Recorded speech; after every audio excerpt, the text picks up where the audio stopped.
Dobré ráno. Tak, dneska vám chci ukázat naše jedličky v balu. Jsou to krásné jedličky, máme jich hodně a je to náš stromeček s příběhem. S jakým příběhem, ten vám teďka rád řeknu. Tak, každý stromeček má na sobě rolničku, takhle vám ji ukážu. Tak, tady je vzkaz od našeho Ježíška. Jo, a vy jste viděli.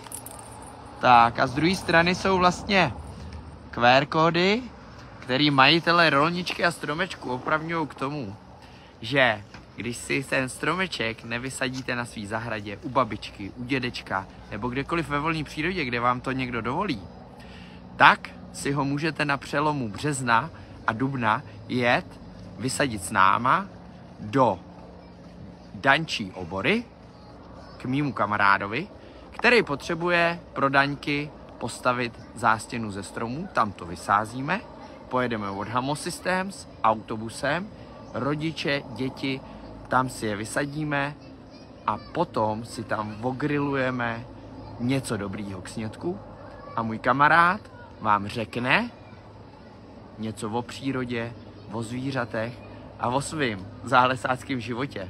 A takhle se mi to strašně líbí a proto tuhletu věc vlastně pořádám. Důležitý je, aby jsme žili s přírodou, protože příroda kolem nás je strašně důležitá. Tak jo, mějte se a hezký den, budeme se těšit v neděli od 9. Ahoj!